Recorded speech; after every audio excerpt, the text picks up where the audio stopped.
한국이 나날이 성장해 세계에 그 저력을 보여주고 있습니다.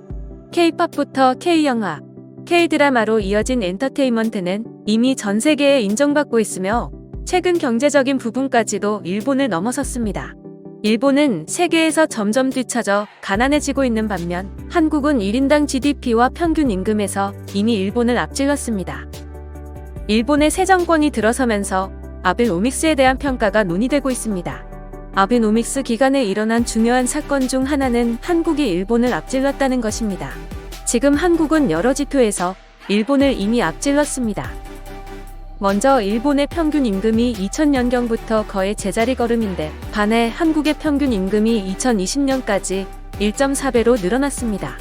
2000년 일본의 70% 수준이던 한국의 임금은 2020년 일본보다 9%가량 높은 현재 약 400만원 정도 높은 수준이 되었습니다. 한국의 인구는 일본의 40% 정도로 GDP로만 보면 일본이 훨씬 크지만 GDP 전체가 아닌 1인당 숫자로 보면 일본을 앞질렀습니다. 평균 임금이 일본보다 높아졌다는 것은 경제의 실력이 그만큼 높아졌다는 것입니다.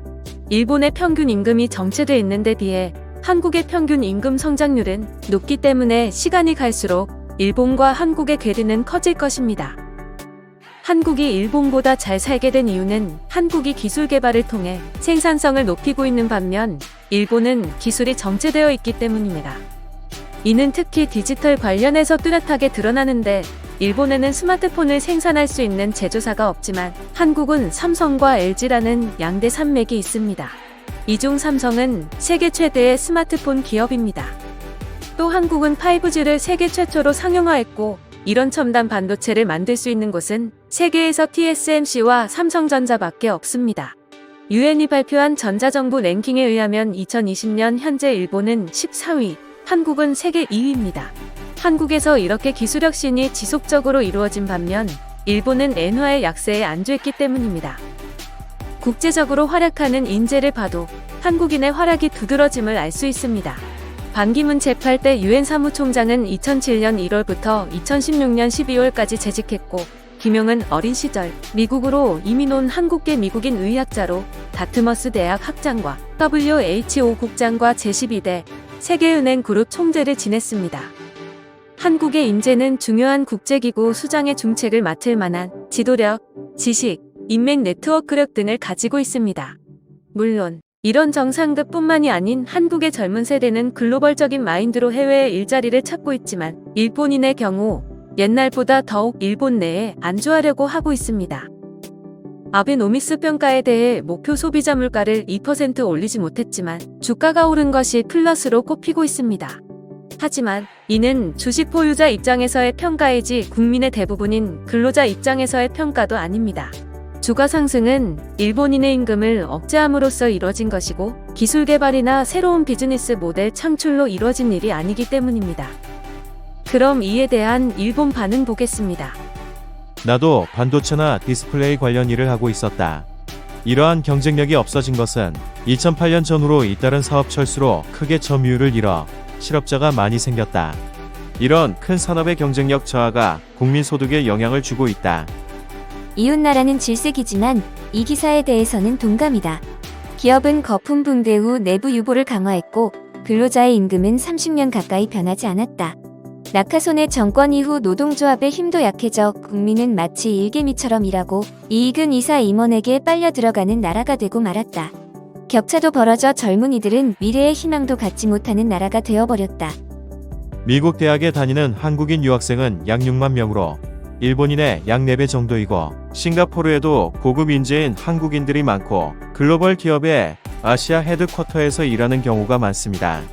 일본과 비교하면 확실히 외부지향적이고 경쟁이 심해 상승지향이 강하다고 느낍니다. 그동안 한국 경제가 금방이라도 무너질 것 같은 뉴스가 주를 이루었는데 그게 아니었구나. 일본의 국제적 위상은 일본인이 생각하는 것보다 훨씬 낫다는 것을 새삼 인식하게 되었다. 국민 무시 자민당 정책이 초래한 결과이니 다음 선거에서는 확실히 책임을 물어야겠다는 생각이다. 타은행의 송금이 3시까지밖에 안 되는 거라든가 바보같이 비싼 택시비나 의료비, 관공서의 정보교환이나 민간에서도 수발주 등은 종이에서 아직까지도 벗어나지 못해 팩스가 주류. 효율화를 계속 거부하는 공공사업이 거대 산업화돼 거기서 벗어날 수 없다. 해외여행에서는 일본의 지연을 깨닫지 못한다. 하지만 해외에서 일하면 금방 알 수 있다. 인정하고 싶지 않아도 할 수밖에 없는 슬픈 사실이다. 내 생각이지만 한국은 세계를 리드해보려고 기를 쓰고 노력한다. 하지만 일본은 현재에 머무르려 하며 몰락한 현실조차도 보지 못한다. 대규모 금융 완화로 엔화 약세를 유도한 것이 아베노믹스. 일본 국내에서 봉급의 액수가 변하지 않아도 외국에서 보면 일본인의 봉급이 떨어진 것이다.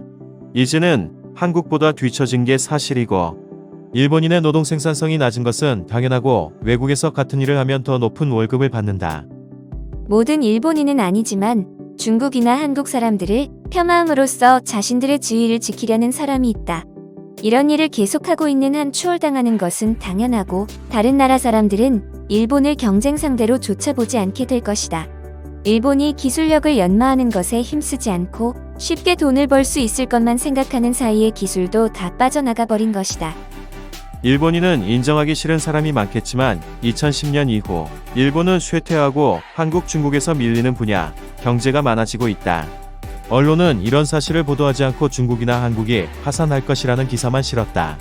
정치인들은 일본이 계속 성공하고 있는 것처럼 말했지만 실제는 달랐던 것이다.